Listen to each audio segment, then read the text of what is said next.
একই ব্যক্তিকে দুই আইনে আলাদা আলাদাভাবে ট্রায়াল করা যায় না।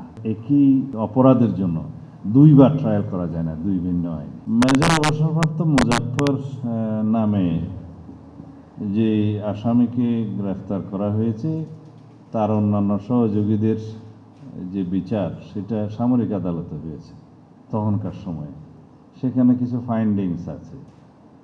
তিনি পলাতক ছিলেন, দীর্ঘদিন ভিন্ন নাম ধারণ করে পার্শ্ববর্তী দেশে পলাতক ছিলেন। এখানে আসার পরে আমরা যখন জানতে পেরেছি আমাদের গোয়েন্দা সংস্থার ইনফরমেশনের ভিত্তিতে তাকে আমরা গ্রেফতার করে সেনা আইনেই বিচার করার জন্য আমরা সেনাবাহিনীর কাছে হস্তান্তর করেছি। জেনারেল কোর্ট মার্শাল করে সম্ভবত তার বিচারটা নিষ্পন্ন হবে। আগে যারা একই মামলায় শহীদ রাষ্ট্রপতি জিয়াউর রহমানের হত্যা মামলায় কনভিক্টেড হয়েছে বা এক্সিকিউটেড হয়েছে, সেই রায় অনুসারে তার মধ্যে তার বিষয়ে কোনো ফাইন্ডিংস আসে কিনা সেটা সেই জেনারেল কোর্ট মার্শাল দেখবে সেই আইনে। এখানে আমাদের সিভিল লতে তাকে এখন আবার মামলায় অন্তর্ভুক্ত করাটা কতটা আইনসম্মত হবে সেটা তখন দেখা যাবে, এখন না।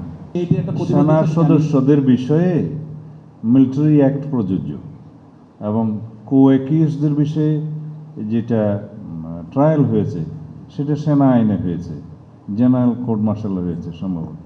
সে একই ব্যক্তি, একই কো-অ্যাকিউজ, সে পলাতক ছিলেন তিনি, এখন তাকে ধরা হয়েছে এবং আমরা সেনাবাহিনীর কাছে হস্তান্তর করেছি। তারা তাদের বিধি মোতাবেক জেনারেল কোর্ট মার্শাল গঠন করে সেই বিষয়ে ব্যবস্থা নেবেন। যদি সিভিল কোর্টের কোনো বিষয় থাকে আইনানুগভাবে সেটা তখন পরীক্ষা নিরীক্ষা করে তারা বলবে। আমরা একজনকেও অবৈধভাবে এখানে পুশিন হতে দেয়নি। আমাদের বর্ডার গার্ড, বিজিবি এবং জনগণের সহায়তা আমরা সফলভাবে এখনও পর্যন্ত সেটা ঠেকাতে সক্ষম হয়েছি। কিছু কিছু অবৈধ অনুপ্রবেশ করেছিল, তার সংখ্যা বেশি নয়, সেটা আমরা অবৈধ অনুপ্রবেশকারীদের বিষয়ে আমরা ব্যবস্থা গ্রহণ করেছি, কিন্তু পুশিং করতে দেয়নি আমরা কাউকে অবৈধভাবে। মায়ানমার সীমান্তটা আমাদের জন্য এখন খুবই ভালনারেবল হয়েছে বিভিন্ন কারণে। সেটার সাথে অন্য দেশের যে কাঁটাতার নির্মাণের বিষয়টা একটু ডিফারেন্ট। আমরা মায়ানমার সীমান্তে সার্বক্ষণিক একটা দেখেছি আরাকান আর্মির সাথে মায়ানমার সরকারের মিলিটারির সাথে একটা যুদ্ধ অবস্থা সবসময় বিরাজ করছে, যার মধ্যে আমরা স্যান্ডউইচ হচ্ছি অনেকটা। তারপরে ওখানে আরও কিছু বিদ্রোহী গ্রুপ আছে, আরএসও, আরসা, আরাকান আর্মি, আরও বিভিন্ন সংগঠন আছে। তাদের অভ্যন্তরীণ অনেক সময় অনেক সংঘর্ষ হয়, যার ইয়েটা স্পিল ওভার হয়ে আমাদের এখানে আসে।